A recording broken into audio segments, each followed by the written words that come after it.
Το ταξίδι για μένα είναι ελευθερία. Είναι να μην έχεις κανένα πρόγραμμα, να μην έχεις υποχρεώσεις, να μην κοιτάς κανένα ρολόι, να κοιτάς μόνο τον ήλιο, να εξερευνείς τον κόσμο και όπου σου αρέσει να κατασκηνώνεις. Να γνωρίζεις διαφορετικούς ανθρώπους, διαφορετικούς πολιτισμούς, να δείχνεις κατανόηση σε όλους και έτσι να έχεις μια πιο σφαιρική εικόνα τελικά για τον κόσμο μας. Το ταξίδι είναι ελευθερία.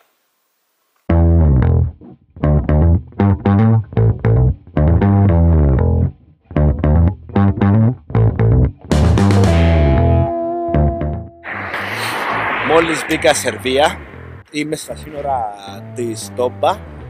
Πολύ εύκολα σύνορα, πάρα πολύ γρήγορα, 3 λεπτά. Δεν μου ζήτησαν ούτε τα έγγραφα της μηχανής, ούτε να βγάλω κάποια ασφάλεια.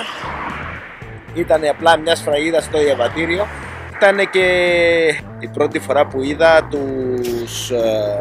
τους πρόσφυγες. Είναι στα σύνορα εδώ της Σερβίας με τα αντίσκηνά τους και περιμένουν να μπουν στην Ουγγαρία, η οποία η Ουγγαρία πριν 3-4 μέρες ψήφισε με δημοψήφισμα 96% να μην αφήσουν τους πρόσφυγες να περάσουν από Σερβία-Ουγγαρία.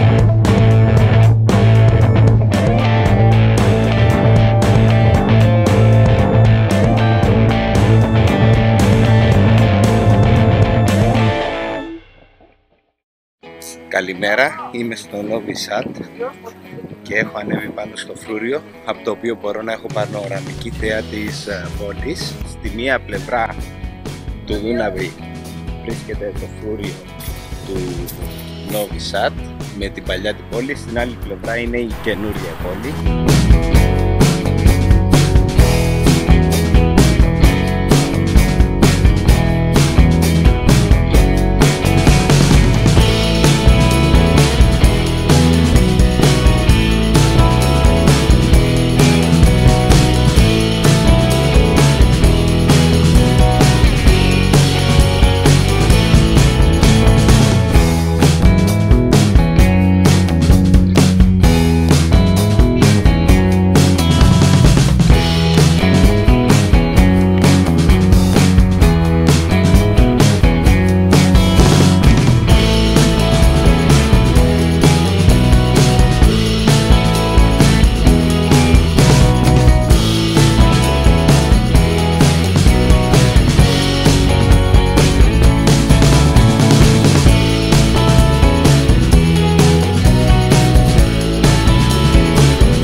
Είμαι στο Βελιγράδι. Πίσω μου ακριβώς είναι το άγαλμα του πρίγκιπα Μιχαήλο, ο οποίος ήταν ο απελευθερωτής και ο δημιουργός του κράτους της Σερβίας, και το άγαλμα είναι σε τέτοια θέση ούτως ώστε ο Μιχαήλο να δείχνει την πορεία προς το Κόσοβο.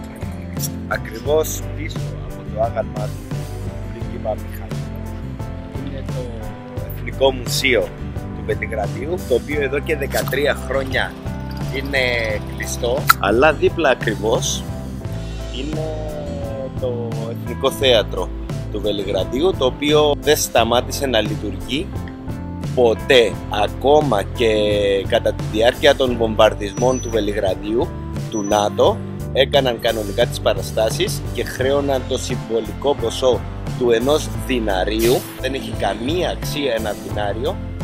Τα σημάδια από τους βομβαρδισμούς του ΝΑΤΟ είναι εμφανή.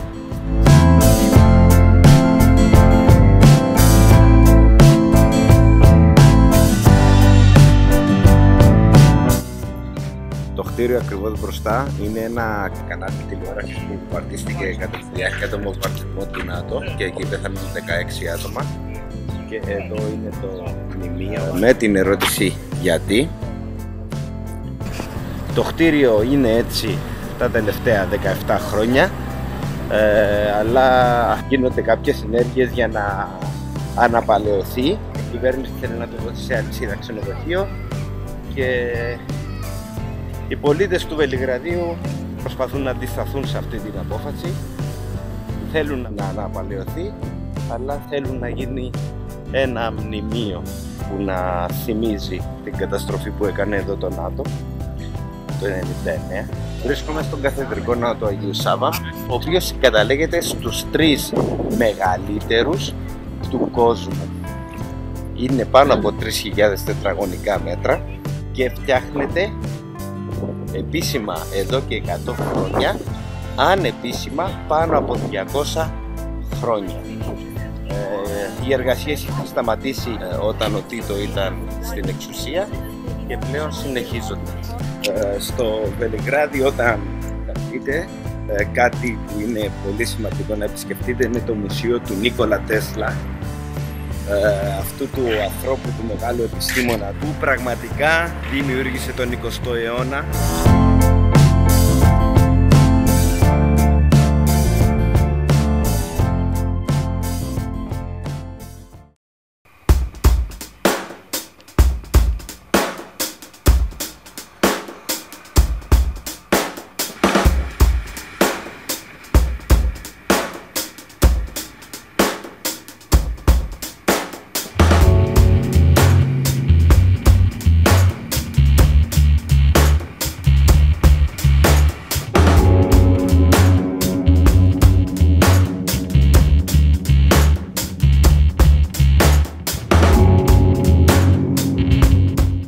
Σήμερα είναι 18 Οκτωβρίου, 200 μέρες στο δρόμο και βρίσκομαι στην πόλη Ούζιτσε της Σερβίας. Χθες ήταν να προσπεράσω την πόλη, αλλά περνώντας είδα ότι έχουν ένα κάστρο, ένα φρούριο και διάφορα άλλα, ώστε έμεινα και θα μείνω και απόψε για να την δω λίγο καλύτερα.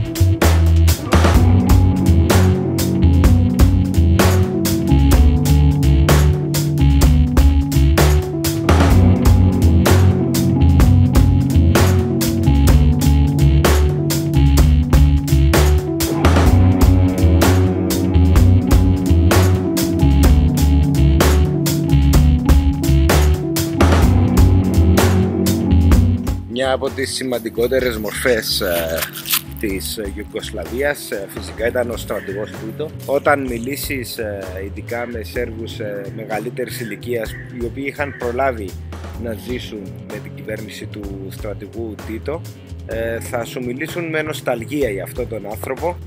Ο Τίτο ήταν ένας χαρακτήρας πολύ μεγάλος, πολύ γνωστός, πολύ αγαπητός σε όλη την πολιτική σκηνή. Η Ιουγκοσλαβία επί Τίτο ήταν μια χώρα που είχε τα πάντα, όλοι είχαν τη δουλειά τους, όλοι είχαν φαΐ να φάνε, όλοι είχαν σπίτι να μείνουνε, όλοι είχαν δωρεάν παιδεία, δωρεάν υγεία, ένα από τα πιο δυνατά διαβατήρια του κόσμου.